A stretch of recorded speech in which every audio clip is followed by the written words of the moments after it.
Hello दोस्तों, 10 class study point में आपका स्वागत है। आज हम लोग फिर से केमिस्ट्री एक्सरसाइज 3 धातु एवं अधातु पार्ट 3 को पढ़ेंगे। ठीक है, इसमें बहुत इम्पोर्टेंट वीवीआई क्वेश्चन है जिसकी जानकारी हम लोग प्राप्त करेंगे। ठीक है, तो यहाँ पर सबसे पहले आप लोग यह काम करना है कि सबसे पहले पूरे ये वीडियो को स्क्रीनशॉट ले लेना है। ठीक है, स्क्रीनशॉट लेने के बाद इसको आप क्या कीजिए, हर एक क्वेश्चंस को लगा लीजिए और क्वेश्चंस को लगाने के बाद आपको बताना है कि सर टोटल हमने आज 12 जो क्वेश्चन किया इसमें 8 सही हुआ, 10 सही हुआ या 12 का 12 सही हुआ। ठीक है, तो सबसे पहले आप स्क्रीनशॉट ले लीजिए।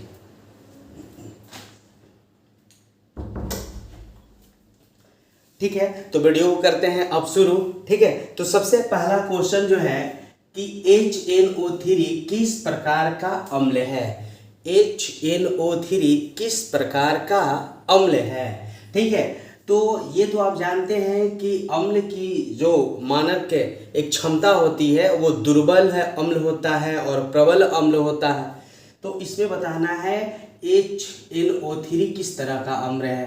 तो यहाँ पर दुर्बल ऑक्सीकारक है, प्रबल ऑक्सीकारक है, प्रबल अवकारक है और दुर्बल अवकारक है। सबसे पहले ये जानते हैं कि दुर्बल अम्ल जो है वो होता कितना है, मतलब दुर्बल अम्ल जो है कौन कौन होता है और प्रबल अम्ल कौन कौन होता है। तो देख लीजिए, प्रबल जो अम्ल होता है, प्रबल अम्ल होता है HNO3 HCl और एक H2SO4 ना। लगभग आपके ये 3 जो होते हैं प्रबल अम्ल होते हैं।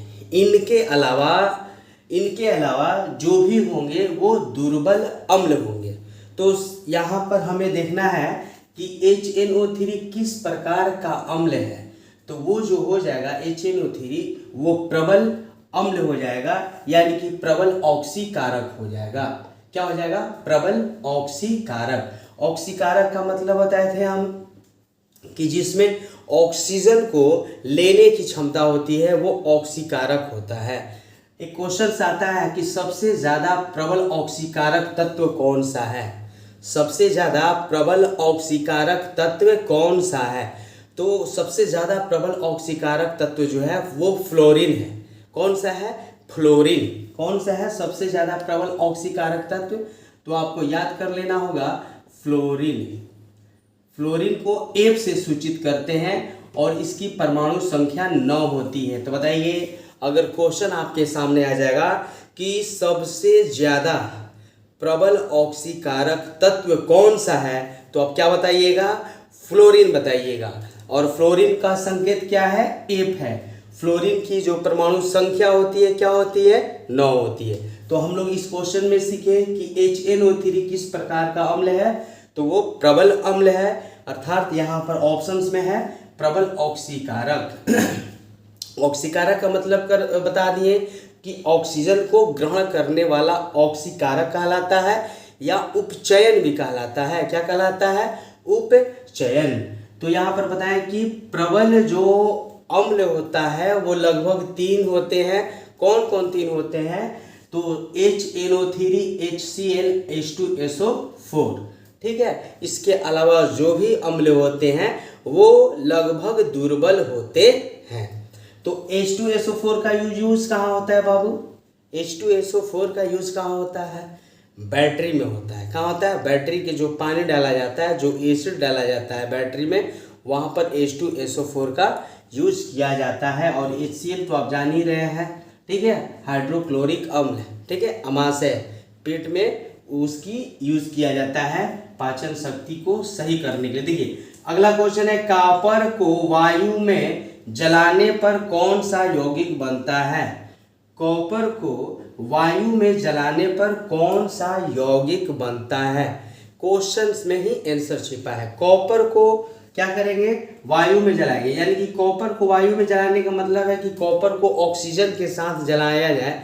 कभी भी कोई वायु में तभी जलेगा जब ऑक्सीजन के संपर्क में रहेगा, तभी जलेगा। तो कॉपर को जब हम लोग ऑक्सीजन के संपर्क में जलाएंगे तो कॉपर हाइड्रोक्साइड बनेगा कि कॉपर ऑक्साइड बनेगा कि कॉपर हाइड्राइड बनेगा या इनमें से कोई नहीं। तो कॉपर को जब वायु के संपर्क में जलाएंगे, अर्थात कॉपर को ऑक्सीजन के संपर्क में जलाएंगे, तो कॉपर ऑक्साइड बनेगा। बताइए क्या बनेगा? कॉपर ऑक्साइड बनेगा। बहुत इंपॉर्टेंट क्वेश्चन है और यह हमेशा आता रहता है कि कॉपर को वायु के संपर्क में जलाने पर या कॉपर को वायु में जलाने पर कौन सा यौगिक बनता है? तो कॉपर ऑक्साइड बनता है। अगला क्वेश्चन है कि जस्ता का अयस्क है, मतलब जस्ता का कौन सा अयस्क है? ठीक है, अयस्क का मतलब आप तो जान रहे हैं अयस्क का मतलब तो आप जान रहे हैं कि उसका जो है किससे वह बनता है, उसको शुद्ध कर कर किससे बनाया जाता है, वह उसका अयस्क कहलाता है। शुद्ध कर कर बनाने के तरीका जो होते हैं अयस्क कहलाते हैं। तो देखिए यहाँ पर जस्ता का अयस्क है cinnabar, zinc blende, bauxite, cuprite. तो देखिए क्यूप्राइट जो होता है ये तांबा का अयस्क होता है। किसका अयस्क होता है? तांबा का। चलिए आप अपने नोट्सबुक पर कुछ कुछ लिख लिया कीजिए, जो भी चीज़ हम बता रहे हैं कॉपी में उसको लिख लिया कीजिए, ये काम करेगा। ठीक है, कहाँ से एग्ज़ाम में 1 नंबर आ जाएगा ये कोई नहीं जान रहा है, इसलिए अगर आपके पास ये नोट्स सारे रहेंगे तो दिमाग में बात उतरेंगे और उसको आप क्या कीजिएगा, याद कर लीजिएगा। बॉक्साइड के तो जान रहे हैं आप लोग, बॉक्साइड एल्युमिनियम का हो जाता है। किसका हो जाता है बाबू? एल्यूमिनियम का, है ना। बॉक्साइड किसका अयस्क है? एल्यूमिनियम का है। अच्छा, क्यूप्राइट किसका है? तांबा का। और सिनेबार किसका है बाबू? पारा का। किसका? पारा। किसका बाबू? पारा। तो जिंक ब्लेड जो है वो अयस्क किसका है? जस्ता का है। जिंक ब्लेड किसका अयस्क है बाबू? जस्ता का है। तो इसमें आप लोग 4 सीखे कि सिनेबार पारा का है अयस्क, जिंक ब्लेड हो गया जस्ता का अयस्क, और बॉक्साइड हो गया एल्युमिनियम का, क्यूप्राइट हो गया तांबा का। तो क्वेश्चन था कि जस्ता का अयस्क है, यानी कि जस्ता का अयस्क कौन सा है? तो जिंक ब्लेड है। ठीक है, जस्ता का अयस्क कौन सा है? जिंक ब्लेड है। ठीक है, तो चलिए आगे क्वेश्चन देखते हैं। इस्पात में कितना प्रतिशत कार्बन होता है? इस्पात में कितना प्रतिशत कार्बन होता है? इस्पात में जो है कार्बन की प्रतिशत मात्रा कितनी होती है? यहाँ 3%, 4%, 2%, 3%। देखिए इस्पात में कार्बन की मात्रा होने के कारण से कुछ कम ही प्रतिशत होता है। ये प्रतिशत की मात्रा इस्पात में होने के कारण इस्पात में थोड़ा सा कठोरापन ज़्यादा आ जाता है ना, थोड़ा सा वो ज़्यादा कठोर हो जाता है। ठीक है, कभी कभी आता है कि लोहा में कार्बन क्यों मिलाया जाता है? लोहा में कार्बन की प्रतिशत मात्रा जो होती है उससे क्या होता है लोहा, तो लोहा उससे कठोर हो जाता है।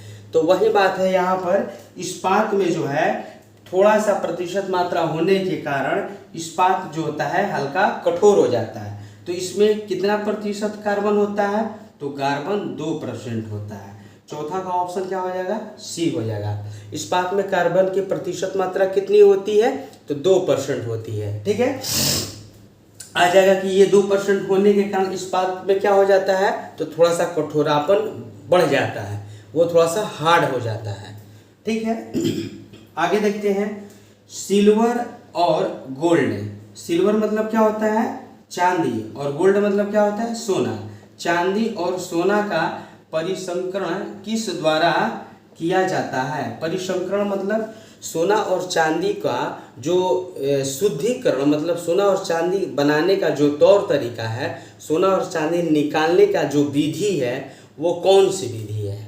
क्वेश्चन यही है कि सोना और चांदी का परिसंकरण किस द्वारा किया जाता है, अर्थात सोना और चांदी को जो निकालने की प्रक्रिया है, जो अच्छा शुद्ध करने की जो बनाने की विधि है, जो तरीका है वो कौन सा तरीका है? उसे चुनकर, दूसरा में विद्युत अपघटन के द्वारा, या अपचयन के द्वारा, या चुंबक के द्वारा। तो किस विधि के द्वारा सोना और चांदी को शुद्ध किया जाता है, निकाला जाता है, तो बनाया जाता है? तो आप जानते हैं कि शुद्धिकरण की विधि जो होती है एनोड और कैथोड पर होती है। तो एनोड पर क्या होता है और कैथोड पर क्या होता है? कैथोड पर शुद्ध धातु जो होते हैं वो कैथोड पर प्राप्त होते हैं, और एनोड पर अशुद्ध, ठीक है, अशुद्ध धातु जो होते हैं वो एनोड पर प्राप्त होते हैं। तो शुद्धिकरण की बात हो रही है, सोना का शुद्ध भाग निकालने का बात हो रहा है, चांदी का शुद्ध भाग निकालने का बात हो रहा है, तो वो जो होता है शुद्धिकरण धातु का वो कैथोड पर होता है। तो यहाँ पर हम लोग लिखेंगे विद्युत, क्या लिखेंगे, विद्युत अपघटन के द्वारा। सिल्वर और गोल्ड का परिसंकरण जो होता है किस द्वारा किया जाता है, तो विद्युत अपघटन के द्वारा किया जाता है। तो बताइए बात समझ में आ रहा है? बात समझ में आ रहा है तो आप चैनल को सब्सक्राइब कीजिए और वीडियो को लाइक कीजिए, ठीक है बाबू। तो एक चीज़ यहाँ से एक और चीज़ सीखें कि धातु का जो है शुद्ध कैथोड पर होता है और अशुद्ध जो होता है धातु वो कहाँ होता है, एनोड पर होता है। अशुद्ध जो एनोड पर होता है, अशुद्ध कहाँ पर होता है, कैथोड पर होता है। तो आपको इसको भी याद करना होगा। मैग्नीशियम के दहन से जो उत्पादक बनते हैं वह क्या है, मैग्नीशियम के दहन से ना, मैग्नीशियम का दहन कब होगा, जब ऑक्सीजन के साथ संपर्क करेगा तब। तो मैग्नीशियम जब ऑक्सीजन के साथ संपर्क करेगा तो मैग्नीशियम का दहन होगा। तो दहन से जो उत्पादक बनते हैं वह होते हैं, क्या होते हैं, क्षारीय होते हैं कि अम्लीय होते हैं कि उदासीन होते हैं कि इनमें से कोई नहीं।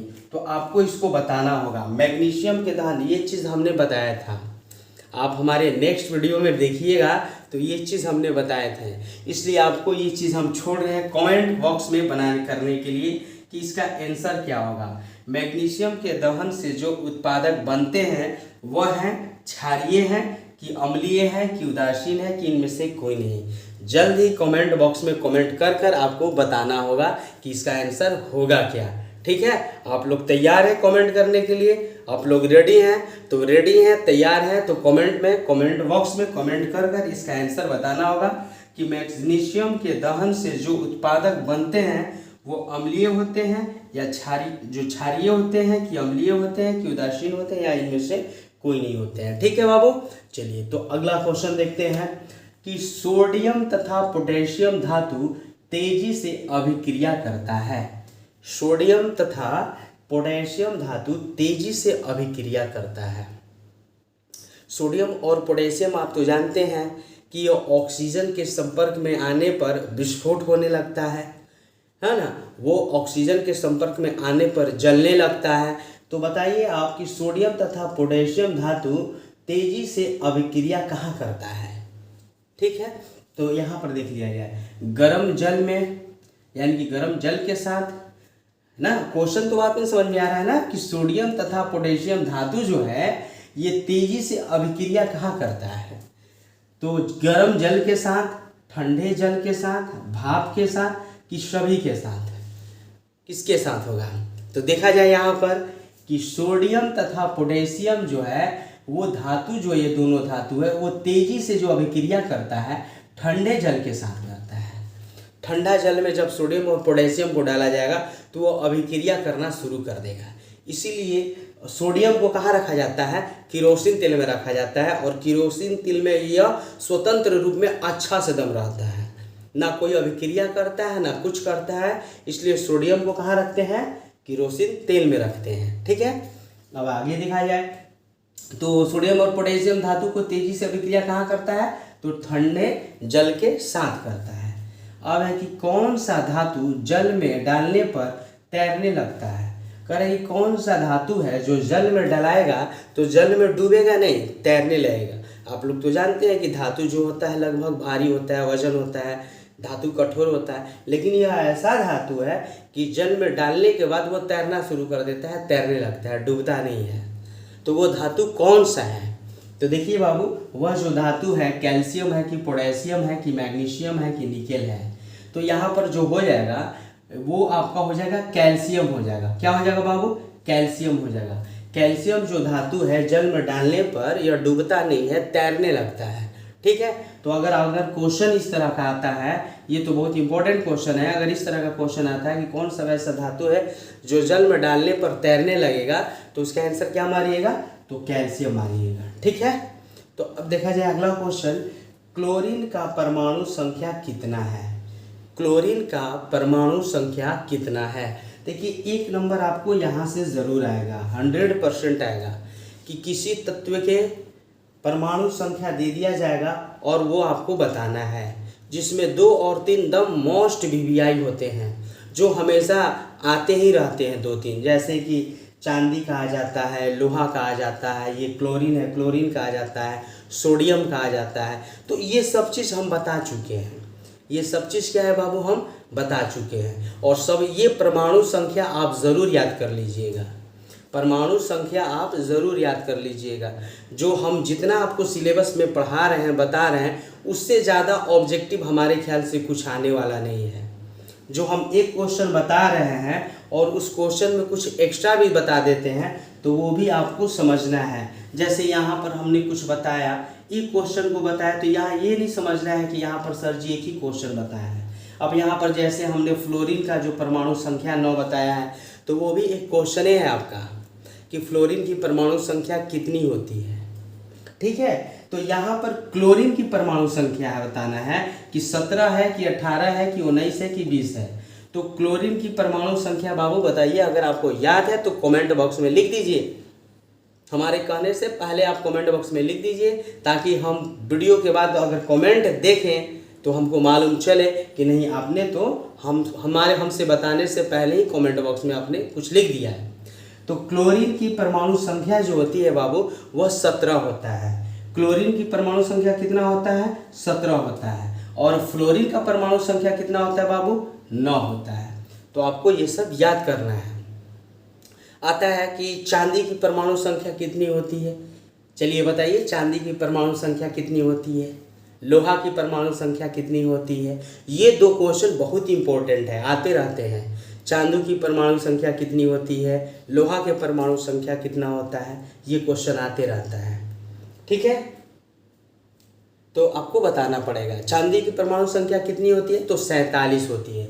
बताइए, आप याद कर लीजिए चांदी की परमाणु संख्या कितनी होती है बाबू, यहाँ पर लिख दे रहे हैं। चांदी की परमाणु संख्या कितनी होती है, तो 47 होती है। लोहा की परमाणु संख्या कितना होता है, लोहा के परमाणु संख्या बताइए कितना होता है। अगर कमेंट बॉक्स में याद है तो कमेंट कीजिए, लोहा की परमाणु संख्या कितना होता है, कितना होता है आपको, लोहा का परमाणु संख्या 26 होता है। कितना होता है, 26 होता है। तो आप लोग अभी 4 परमाणु संख्या सीखें, ये चारों को याद कर लेना है। क्लोरीन की परमाणु संख्या 17, फ्लोरीन की परमाणु संख्या 9, चांदी की परमाणु संख्या 47, लोहा का परमाणु संख्या 26। ठीक है, ये चारों आपको याद कर लेना है, बहुत इंपॉर्टेंट है ये। अब प्रीवियस पेपर में देखिएगा तो ये सब मिलेगा। और जो भी हम क्वेश्चन पढ़ाते हैं बाबू, आप मिलाइएगा तो सारा प्रीवियस पेपर से क्वेश्चन में ही क्वेश्चन हम यहाँ पर देते हैं।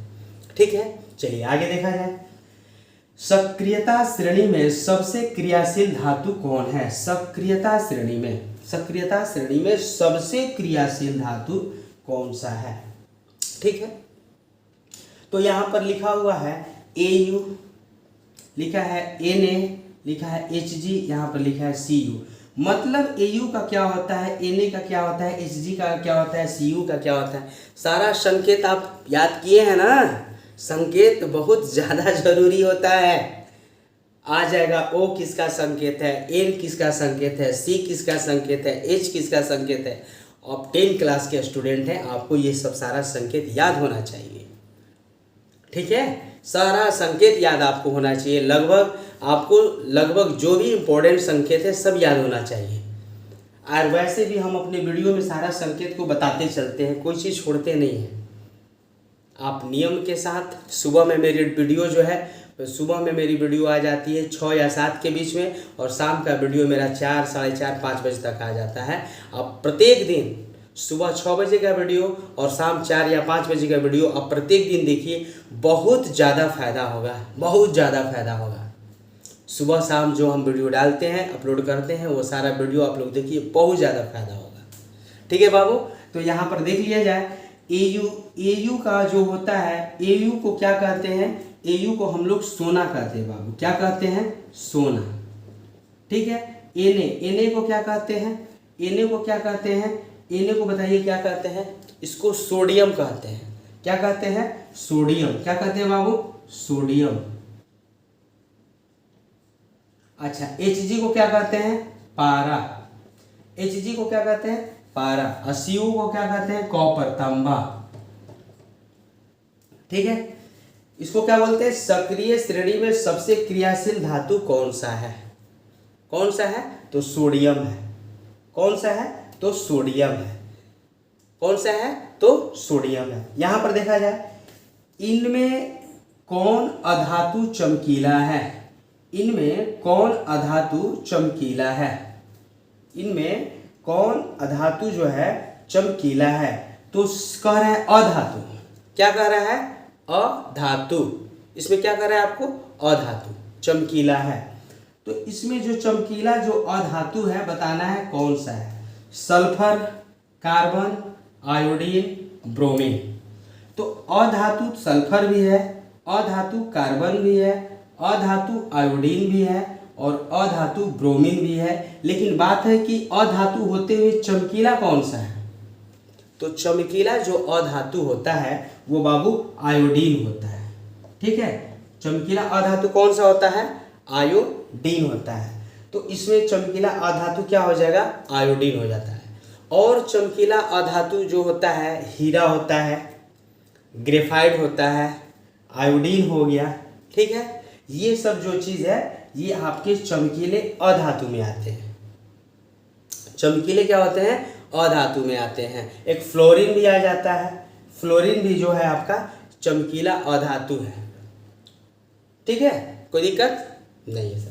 आगे देखा जाए, धातु के ऑक्साइड जल में घुलकर क्या बनाते हैं, धातु के ऑक्साइड जल में घुलकर क्या बनाते हैं। दो क्वेश्चन यहाँ से आता है बहुत इंपॉर्टेंट, कि धातु के ऑक्साइड जल में घुलकर क्या बनाते हैं, या अधातु, यहाँ पर अ आ जाएगा, अधातु के ऑक्साइड जल में घुलकर क्या बनाते हैं। धातु के ऑक्साइड जल में घुलकर क्या बनाते हैं, और फिर आ जाता है अ, यहाँ पर लिख देगा, अधातु के ऑक्साइड जल में घुलकर क्या बनाते हैं। तो धातु के ऑक्साइड जल में घुलकर क्षार बनाते हैं। क्या बनाते हैं बाबू, क्षार बनाते हैं। अगर यहाँ पर आ जाता अधातु के ऑक्साइड जल में घुलकर क्या बनाते हैं, तो अधातु के ऑक्साइड जल में घुलकर अम्ल बना देते हैं। अगर अधातु आ जाता और ऑक्साइड जल में घुलकर क्या बना देते हैं, अम्ल बना देते हैं। बताइए, कोई दिक्कत नहीं। अगर आपको हम जो पूरा वीडियो आपने देखा, पूरा वीडियो से बहुत बढ़िया कुछ ना कुछ सीखा, आपको वीडियो कैसा लगा, अच्छा लगा तो प्लीज़ कमेंट में लिख कर बताइए। ठीक है, इसके लिए बहुत बहुत धन्यवाद।